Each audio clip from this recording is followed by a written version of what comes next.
నమస్తే, NSR news కు స్వాగతం.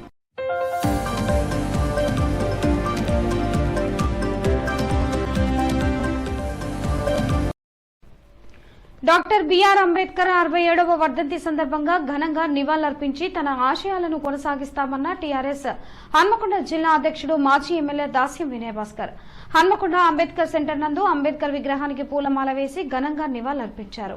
అనంతరం ఆయన మాట్లాడుతూ బాబాసాహెబ్ అంబేద్కర్ రాజ్యాంగాన్ని నిర్మించి బడుగు బలహీన వర్గాలకు ఎంతో మేలు చేశారన్నారు. ఈ విగ్రహం ప్రతిష్టాపనకు ఎంతగానో కృషి చేసిన స్వర్గీయ బొమ్మల కట్టయ్య మన మధ్య లేకపోవడం చాలా బాధాకరమన్నారు.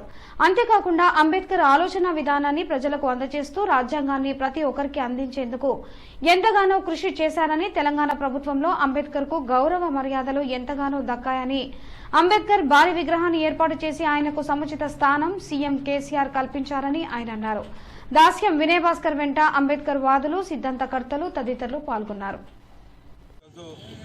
అంబేద్కర్ గారి వర్ధంతి పురస్కరించుకొని దేశవ్యాప్తంగా వారికి నివాళులు అర్పిస్తున్న ఈ సందర్భంలో ఈ చారిత్రాత్మక నగరంలో కూడా మరి ఈరోజు అంబేద్కర్ సెంటర్లో మరి అనేక బహుజన సంఘాలు వారికి నివాళులు అర్పిస్తూ వారి ఆశయ సాధనకు ముందుకు పోతున్నటువంటి సందర్భంలో మరి ఈ విగ్రహాన్ని ప్రతిష్ఠించినటువంటి మరి కీర్తిశేషులు కట్టన్న గారిని స్మరిస్తూ మరి వారు ఒక అంబేద్కర్ రైట్గా అంబేద్కర్ గారి ఆలోచన విధానాన్ని ఇంటింటికి ప్రచారం చేస్తూ వారి ఆలోచన సాధన కోసము చేస్తున్న అంబేద్కర్ యువజన సంఘం స్థాపించి మరి అందరిలో మరి భారత రాజ్యాంగంలో ఉన్నటువంటి ప్రాథమిక హక్కులైనటువంటి స్ఫూర్తిని రగిలించినటువంటి మాన్యులు మరి కట్టయ్య గారు మన అందరం కూడా పేద బడుగు బలహీన వర్గాల అభ్యున్నతి కోసం భారత రాజ్యాంగాన్ని నిలిపే విధంగా పోరాడదామని సందర్భంగా తెలియజేసుకుంటున్నాను. బాబాసాహెబ్ అంబేద్కర్ వర్ధంతి అయినప్పటికీ అనేక సంఘాలు ఇక్కడికి వచ్చి ఇక్కడ పనిచేస్తూ ఉన్నాయి.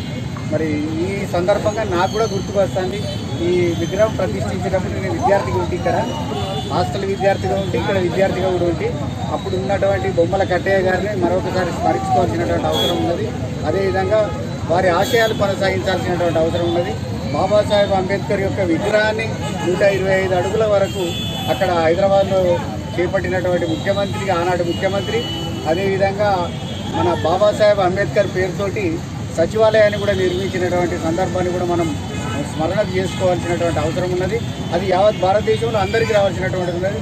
భారత రాజ్యాంగం ఏదైతే ఉన్నదో ఉత్కృష్టమైనటువంటి రాజ్యాంగం, అది ప్రపంచ దేశాల్లో అతిపెద్ద లిఖిత రాజ్యాంగం అయినప్పటికీ దాని పట్ల మరి ఇక్కడ ఉండేటువంటి అందరూ భారతీయులందరూ కూడా కొనియాడాల్సినటువంటి సందర్భాన్ని మీకు ఈ సందర్భంగా గుర్తు చేస్తూ మరి అదేవిధంగా ఇక్కడ చేస్తున్నటువంటి సోదరులందరూ కూడా నా హృదయపూర్వక కృతజ్ఞతాభివందనలు తెలియజేస్తూ సెలవు.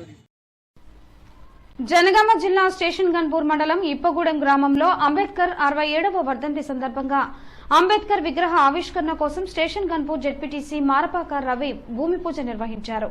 అంబేద్కర్ చిత్రపటానికి పూలమాల వేసి తదనంతరం మారపాక రవి మాట్లాడుతూ అంబేద్కర్ విగ్రహదాత సింగపురం ఇందిర కాంగ్రెస్ పార్టీ టీపీసీసీ ప్రధాన కార్యదర్శి అభ్యర్థికి కృతజ్ఞతలు తెలిపారు. అంబేద్కర్ ఏ ఒక్క కులానికో వర్గానికో సంబంధించిన వాడు కాదు. అంబేద్కర్ అందరివాడు, గొప్ప మహనీయుడు, ప్రపంచ మేధావి. ఈ రోజు మనం రిజర్వేషన్లు అనుభవిస్తున్నామంటే, దళితులు బీసీలు రాజకీయంగా ఎదుగుతున్నారు అంటే దానికి కారణం డాక్టర్ బిఆర్ అంబేద్కర్ రచించిన రాజ్యాంగం. మనం అనేక పుస్తకాలు చదివి జ్ఞానాన్ని అర్థిస్తున్నాం, కానీ ప్రతి ఒక్కరూ చదవాల్సింది రాజ్యాంగం అని సూచించారు. మనం రాజకీయంగా, ఆర్థికంగా, సామాజికంగా ఎదగాలి అంటే డాక్టర్ బిఆర్ అంబేద్కర్ పొందుపరిచిన రిజర్వేషన్ల ద్వారా ఏ గవర్నమెంట్ అధికారంలో ఉన్నా ఆ గవర్నమెంట్ ని మనం అన్ని విధాలుగా పార్టీలకు అతీతంగా ఉంటూ ఉపయోగించుకుని గ్రామాలలో, మండలాలలో, జిల్లా స్థాయిలో అభివృద్ధి చెందాలని సూచించారు. కార్యక్రమంలో మాజీ జెడ్పీటీసీ గుర్రం యాదగిరి, ఎంఆర్పీఎస్ మండల అధ్యక్షుడు మంద శ్రీనివాస్, బీఎస్పీ జిల్లా నాయకులు జీడి యాకూబ్, బీఎస్ఆర్వీ మండల అధ్యక్షుడు బొంకూరి మహేష్, మాజీ సర్పంచ్ కత్తుల కట్టయ్య, బొంకూరి తిరుపతి, గద్దల అనిల్ తదితరులు పాల్గొన్నారు. మనం నిజంగా మన కష్టాలకు బయటపడతాం. రాజకీయాలతో మనం ఏ ప్రభుత్వం ఏ సర్పంచ్ మనకేంది, మనం లైట్ అయ్యమని అనమా, మనం మోడీ తీయమని అనమా, మనం మోడీ కావాలని అనమా. ఏ విధంగానైతే సర్పంచ్ని అడుగుతామో ఆ మంత్రిని మనకు సంక్షేమ కార్యక్రమాలు పంపించినటువంటి ఆ ప్రభుత్వాన్ని ఉపయోగించుకోవాలి. మన వాళ్ళు అంటారు కాంగ్రెస్ ప్రభుత్వం, కాంగ్రెస్ పార్టీ అంటారు. కాంగ్రెస్ పార్టీ ఇక్కడ నిన్నటికే కదా 30 తారీఖు వరకే కదా. బీఆర్ఎస్ పార్టీ ఎక్కడిది, మొన్న 30 తారీఖు వరకే కదా. కమ్యూనిస్ట్ అనొద్దు, ఎందుకంటే వాళ్ళు నిరంతర పోరాటమే వదులుకోవాలి. వాళ్ళు ఎప్పుడు ఎర్ర చేయడం ఉంటుంది మనకున్నట్టుగా మనం అనొద్దు. కానీ రాజకీయంగా పరిపాలన దక్షులు అయిన తర్వాత మనం ప్రభుత్వం అనాలి. ఏ పార్టీ అయితే ముఖ్యమంత్రి అవుతారో, ఏ పార్టీ వాళ్ళు క్యాబినెట్ అవుతారో అప్పుడు ప్రభుత్వం అనాలి తప్ప పార్టీ అనకూడదు అని చెప్పేసి కూడా మీ అందరికీ విజ్ఞప్తి చేస్తున్నాం. వరంగల్ పశ్చిమ ఎమ్మెల్యే రాజేందర్ రెడ్డికి కేబినెట్ లో మంత్రి పదవి ఇచ్చి సముచిత స్థానం కల్పించాలని యూత్ కాంగ్రెస్ అధ్యక్షుడు ఆల్వాల కార్తిక్ అన్నారు.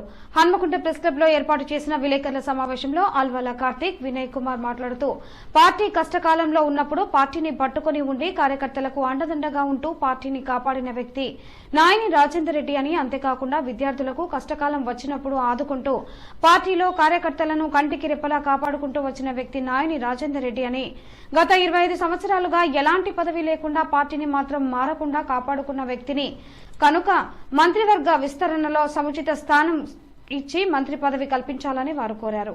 ఈ కార్యక్రమంలో అలవాల కార్తిక్, వినయ్ తదితరులు పాల్గొన్నారు. ఎమ్మెల్యేగా గెలుపొందినటువంటి నాయని రాజేందర్ రెడ్డి గారికి తెలంగాణ క్యాబినెట్ లో అవకాశం కల్పించాలని చెప్పి యూత్ కాంగ్రెస్ తరఫున డిమాండ్ చేస్తున్నాం. ఎందుకంటే 35 సంవత్సరాల నుంచి పార్టీ విజయంగా పనిచేస్తూ ఈరోజు అవకాశం దక్కి ఈరోజు వరంగల్ పశ్చిమ ప్రజలు అందరూ కూడా ఈ అరాచకాల పాలన వైదొలగాలని చెప్పేసి రాజేందర్ రెడ్డి గారిని ఎన్నుకోవడం జరిగింది. ఖచ్చితంగా కేబినెట్లో అవకాశం కల్పించే దిశగా రాజేందర్ రెడ్డి గారికి అవకాశం కల్పించాలని చెప్పేసి మా విద్యార్థి లోకం అంతా కోరుకుంటుంది. ఎందుకంటే అటు ఉద్యోగస్తుల సమస్యలు, ఇటు నిరుద్యోగుల సమస్యలు, విద్యార్థుల సమస్యలపై ప్రతినిత్యం ప్రజల్లో అందుబాటులో ఉంటూ ప్రజా సమస్యలు తెలుసుకున్న వ్యక్తి, ప్రజలకు ఏం కావాలో తెలిసినటువంటి వ్యక్తి కాబట్టి వరంగల్ ట్రై సిటీ అభివృద్ధి చెందాలన్నా కూడా రాజేందర్ రెడ్డి గారి వల్ల అయితే అని చెప్పి ప్రజలు కూడా ఆశిస్తున్నారు. అందుకనే మేము ఒకటే డిమాండ్ చేస్తూ ఉన్నాం, ఖచ్చితంగా జరగబోయే క్యాబినెట్లో వరంగల్ పశ్చిమ నుంచి రాజేందర్ రెడ్డి గారికి అవకాశం కల్పించి ప్రజల యొక్క ఆశీస్సులు పొందాలని చెప్పేసి రేవంత్ రెడ్డి గారిని మా మనస్ఫూర్తిగా కోరుకుంటున్నాం.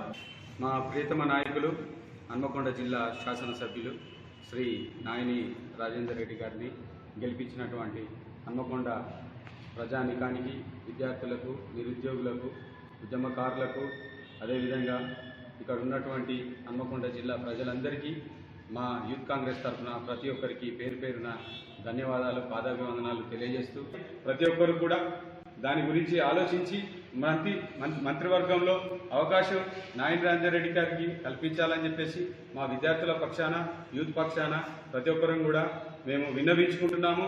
అదేవిధంగా రేవంత్ రెడ్డి గారు రేపు ప్రమాణం చేయబోతున్నారు. మా అందరి పక్షాన కూడా అందరికీ శుభాకాంక్షలు తెలియజేస్తూ ఈ అవకాశం ఇచ్చిన మీకు, మా యూత్ కాంగ్రెస్ సభ్యులందరికీ నమస్కారాలు తెలియజేస్తాను. Bhima Vinay Kumar, youth Congress general secretary.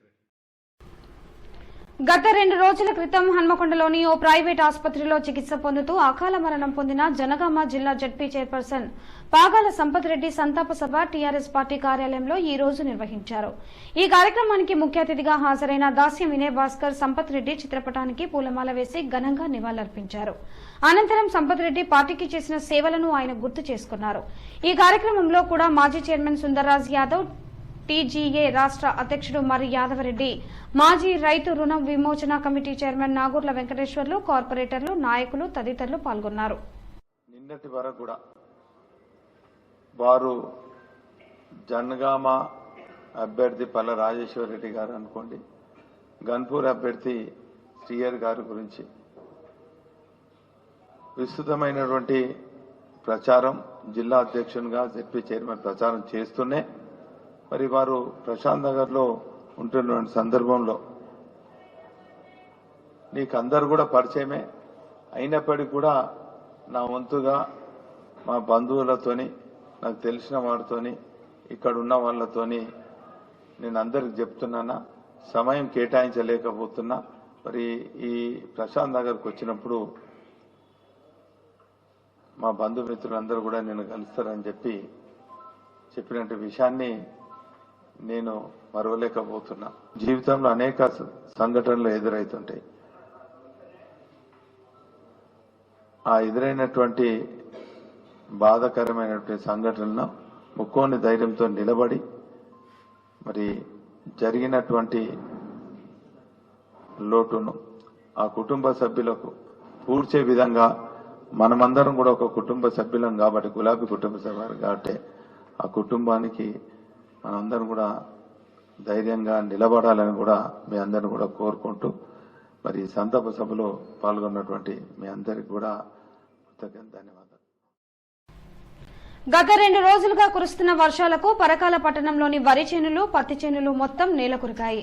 Parakala market యార్డ్లోని నీళ్లు చేరి యార్డ్లో ఉన్న వరి ధాన్యం మొత్తం తడవటంతో రైతులు ఆందోళన చెందుతున్నారు.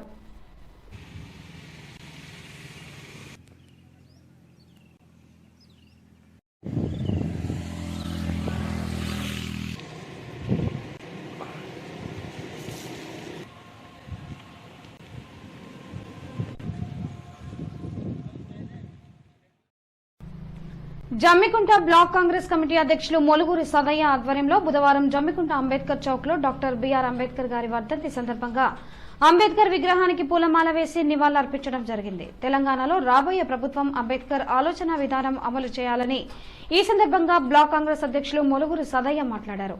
ఈ కార్యక్రమంలో బుర్రా కుమార్ గౌడ్, ఎండి ఖలీం, పోతిరెడ్డి మల్లయ్య, గుల్లి జపానియా, చాంద్ పాషా, ఎట్ల అశోక్, రోమల రాజ్ కుమార్ పాల్గొన్నారు. ఈ వార్తలు ఇంతటితో సమాప్తం. నమస్కారం.